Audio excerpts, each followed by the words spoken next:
সূরার নামকরণ। পবিত্র কুরআনুল কারিমের মাত্র দুটি সূরা যে সূরা দুটির নামকরণ সূরায় উল্লিখিত শব্দ বা সূরায় বর্ণিত ঘটনা থেকে করা হয়নি, বরং নামকরণ করা হয়েছে সূরার মুখ্য উদ্দেশ্যকে সামনে রেখে। একটি হল সূরা ফাতিহা আর দ্বিতীয়টি হল সূরা ইখলাস। অত্র সূরায় একজন সত্যিকার মাবুদের পরিচয় তুলে ধরা হয়েছে। ইখলাস শব্দের অর্থ একনিষ্ঠভাবে কোনো কিছু করা। যেমন বলা হয়, আখলাসা লিল্লাহি আমালাহু, সে একনিষ্ঠভাবে আল্লাহ তাআলার জন্যই তার আমলকে সম্পাদন করেছে। সূরাতে যেহেতু আল্লাহ তাআলার পরিচয় ও তাওহীদ সম্পর্কে আলোচনা করা হয়েছে, তাই ইখলাস নামে সূরার নামকরণ করা হয়েছে। সূরাটির ফজিলত। সূরাটি আকারে ছোট হলেও ফজিলতের দিক দিয়ে অনেক বড়। আবু সাঈদ আল খুদরি রাদিয়াল্লাহু তাআলা আনহু হতে বর্ণিত, তিনি বলেন, রাসূলুল্লাহ সাল্লাল্লাহু আলাইহি ওয়াসাল্লাম তার সাহাবীদের বললেন, তোমাদের কেউ কি রাতে কুরআনের 1/3 পাঠ করতে অপারগ হবে? এটা তাদের জন্য কষ্টকর হয়ে গেল। তারা বলল, হে আল্লাহ তাআলার রাসূল সাল্লাল্লাহু আলাইহি ওয়াসাল্লাম, আমাদেরকে এরূপ করতে সক্ষম হবে? তখন রাসূলুল্লাহ সাল্লাল্লাহু আলাইহি ওয়াসাল্লাম বললেন, কুল হুয়াল্লাহু আহাদ সূরাটি কুরআনের 1/3 সমতুল্য। সহিহ বুখারী হাত 5015। অর্থাৎ 1/3 কুরআন পড়লে যে নেকি হবে, সেই নেকি এ সূরা পাঠ করলে পাওয়া যাবে। এভাবে এ সূরাটি 3 বার পড়লে সম্পূর্ণ কুরআন পড়ার নেকি পাওয়া যাবে ইনশাআল্লাহ।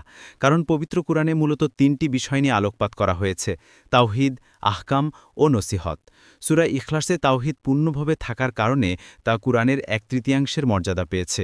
সূরা ইখলাস কুরআনের 1/3 সমতুল্য, এ ব্যাপারে অনেক সহিহ হাদিস রয়েছে। ইবনু কাসির। আয়েশা রাদিয়াল্লাহু তাআলা হতে বর্ণিত, নবী সাল্লাল্লাহু আলাইহি ওয়াসাল্লাম এক সাহাবীকে একদল বাহিনীর নেতা বানিয়ে প্রেরণ করলেন। সেই লোক বাহিনীর ইমামতি করে যখন সালাত আদায় করতেন, তখন প্রত্যেক রাকাতেই সূরা ইখলাস দ্বারা কেরাত শেষ করতেন। সবাই যখন ফিরে আসলো এবং নবী সাল্লাল্লাহু আলাইহি ওয়াসাল্লামকে বিষয়টি বলল, তখন নবী সাল্লাল্লাহু আলাইহি ওয়াসাল্লাম বললেন, তাকে জিজ্ঞাসা করো কেন সে এরূপ করেছে। তাকে জিজ্ঞাসা করা হলে তিনি জবাবে বললেন, আমি এ সূরা পড়তে ভালোবাসি, কেননা এতে দয়াময় আল্লাহ তাআলার গুণাবলী রয়েছে। নবী সাল্লাল্লাহু আলাইহি ওয়াসাল্লাম বললেন, তাকে বলে দাও আল্লাহ তাআলা তাকে ভালোবাসেন। সহিহ বুখারী হাত 7375। আনাস রাদিয়াল্লাহু আনহু হতে বর্ণিত, তিনি বলেন, জনৈকে ব্যক্তি রাসূলুল্লাহ সাল্লাল্লাহু আলাইহি ওয়াসাল্লামের নিকট আগমন করলেন এবং বললেন, আমি এ সূরাকে ভালোবাসি। রাসূলুল্লাহ সাল্লাল্লাহু আলাইহি ওয়াসাল্লাম বললেন, এ সূরাকে ভালোবাসার কারণে আল্লাহ তাআলা তোমাকে জান্নাতে প্রবেশ করাবেন। আহমাদ 3-141 সনদ সহিহ। আব্দুল্লাহ বিন বুরাইদা রাদিয়াল্লাহু তাআলা আনহু তার পিতা থেকে বর্ণনা করেন যে, তিনি একদা রাসূলুল্লাহ সাল্লাল্লাহু আলাইহি ওয়াসাল্লামের সাথে মসজিদে প্রবেশ করেন। এমন সময় এক ব্যক্তি সালাত আদায় করছিল আর দোয়া করে বলছিল, আল্লাহুম্মা ইন্নী আসআলুকা বিআন্নী আশহাদু আন্নাকা আনতা আল্লাহু ইয়া ইলাহা ইল্লা আনতাল আহাদুস সামাদুল্লাযী লাম ইয়ালিদ ওয়া লাম ইউলাদ ওয়া লাম ইয়াকুল লাহু কুফুয়ান আহাদ। হে আল্লাহ, আমি তোমার নিকট কামনা করছি ওই বাক্যসমূহের মাধ্যমে যে নিশ্চয়ই আমি সাক্ষ্য দিচ্ছি তুমিই আল্লাহ। তুমি ছাড়া সত্যিকার কোনো ইলাহ নেই, তুমি একক, অমুখাপেক্ষী, যিনি কাউকে জন্ম দেননি, তাকেও জন্ম দেয়া হয়নি, এবং তার সমকক্ষ কেউ নেই। রাসূলুল্লাহ সাল্লাল্লাহু আলাইহি ওয়াসাল্লাম বললেন, ওই সত্তার শপথ যার হাতে আমার প্রাণ, এ ব্যক্তি ইসমে আজমের দ্বারা আল্লাহ তাআলার কাছে চেয়েছে।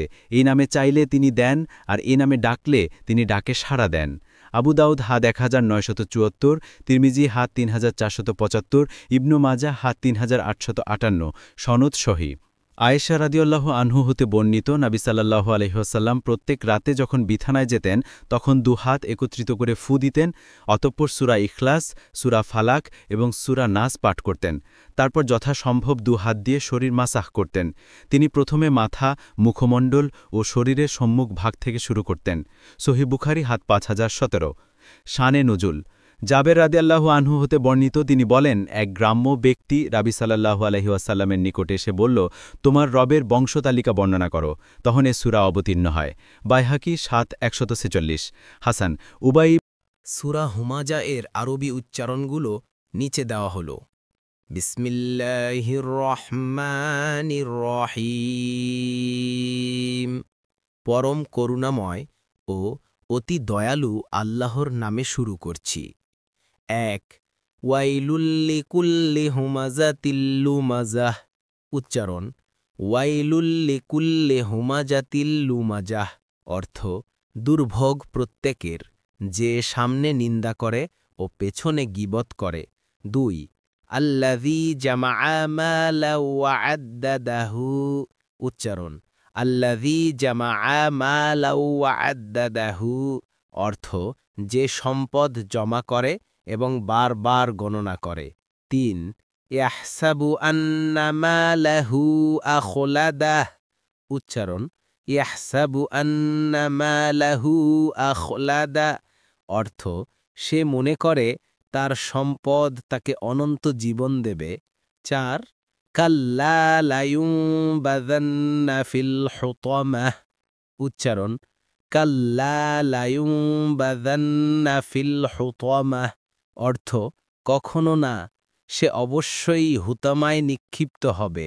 ৫ ওয়ামা আদরাকা মাল হুতামাহ উচ্চারণ ওয়ামা আদরাকা মাল হুতামাহ অর্থ আর হুতামা কি তা আপনি জানেন কি? ৬ নারুল্লাহিল মুকাদাহ উচ্চারণ নারুল্লাহিল মুকাদাহ অর্থ আল্লাহর প্রজ্বলিত আগুন। ৭ আল্লাতী তাত্তালিউ আলাল আফঈদাহ উচ্চারণ আল্লাতী তাত্তালিউ আলাল আফঈদাহ অর্থ যা হৃৎপিণ্ড পর্যন্ত পৌঁছে যাবে।